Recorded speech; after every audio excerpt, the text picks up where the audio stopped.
Joining me now from Southern California, board-certified psychiatrist, Dr. Carole Lieberman.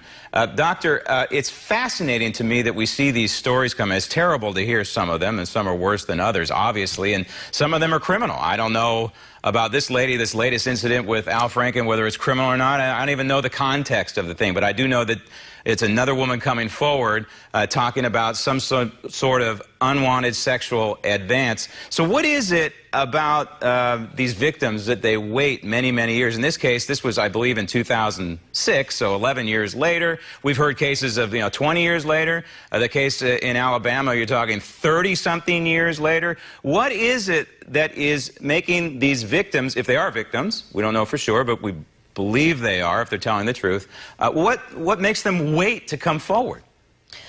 Well, these women will give you lots of different reasons. They were afraid nobody would believe them. This woman actually, this had to do with a USO tour that they were on, and she said she didn't want to make a big fuss on the tour and so on.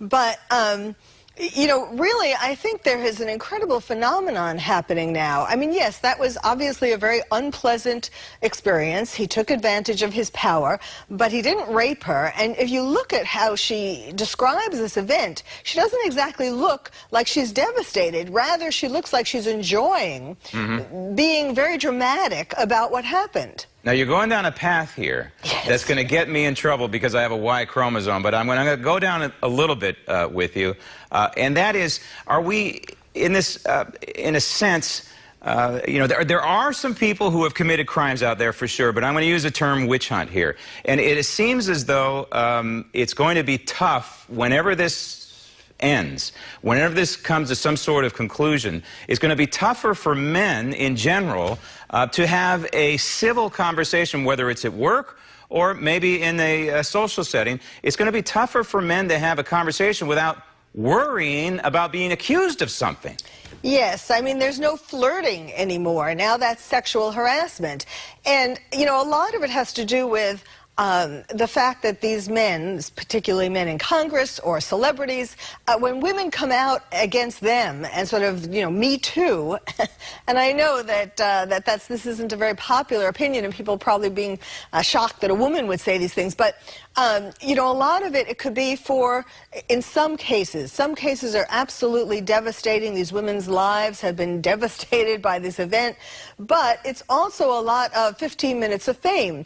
I work as a forensic psychiatrist, an expert witness. I've been involved in many sexual harassment cases on both sides, and what's interesting is that a lot of times, and yes, a lot of times it's true and the men have done horrible things, but then there are also women who, it was a consensual kind of thing, and then the man doesn't leave his wife, so all of a sudden their consensual relationship is now sexual harassment. Or, also typically, the woman was sexually abused as a child, and consciously or unconsciously, she projects this abuse years later onto this man. Now, that's interesting. That's interesting. Because, in other words, she's harboring something and as you said, is now projecting on someone else for whatever psychological reason. But on the other side of the coin, especially in the United States Congress, there is a tremendous amount of power that these true sexual predators can put on these lower-level staffers, correct? Yes, absolutely. I mean, it's kind of like in Washington and in Hollywood, where there's this big power differential, and where women are trying to climb to the top, perhaps more strongly than in other situations. Men can and do take advantage of the power that they hold over the women. Does it bother you at all that this is all coming out the way it is in almost a drip kind of fashion? That now all of a sudden it's a he said, she said situation, and Al Franken on this one, he comes out right away and apologizes, and he says, I remember it differently, but he's issuing an apology. But when you look at the big picture, this is a tremendous, in my opinion, this is a tremendous amount of power that we're deeming to 51% of the population. And by that, I mean that a woman can come forward and may have an axe to grind and take out a politician's career, or someone who's not even a politician, an actor's career. This is a real possibility. Yes, it absolutely is. And it's really, you know, the public, it's become a frenzy. And it's almost like, you know, with the Me Too, it's like women want to show, some women want to show that they too are super attractive and that a man couldn't resist doing whatever it is that he did to her. So that's part of it too. But all of these cases need to be investigated, you know, like a regular lawsuit, a regular trial, before any conclusions can be reached. And I don't want to say, and I'm not degrading and diminishing any of the true cases of sexual assault at all. There are those cases out there, and those people need to be prosecuted and held accountable when you can. Of course, if it's 30 years later, there's this thing called the statute of limitations, and then for someone who's in the courthouse a lot, you understand why the statute of limitation exists. That is because memories fade, they blur, you know, there are possible psychological problems in between when this event occurred and now. Right. And also you can't mount a proper defense or prosecution. Yes, it gets harder and harder.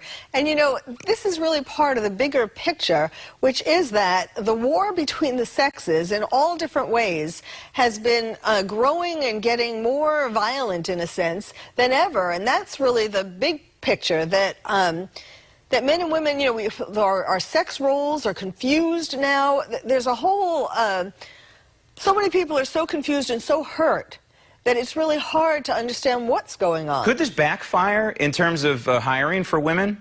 For example, if you're an employer and you think, hey, this is an attractive woman, maybe I shouldn't hire her and have her on the team just in case? That's a good point, yes. I think probably, at least unconsciously, there will be some people who do decide that. And yes, talking about women, you mentioned before about women using their sexuality. This woman who's coming out against Al Franken, ironically, she is or was at the time a model for Playboy.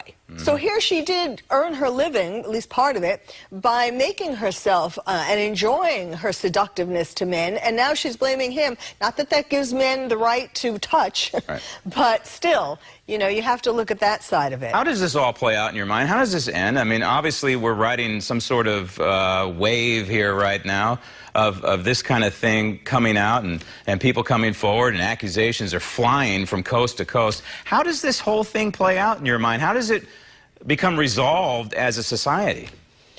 Well, what it's doing is pushing men and women farther from each other, making them angrier at each other, more fearful of each other.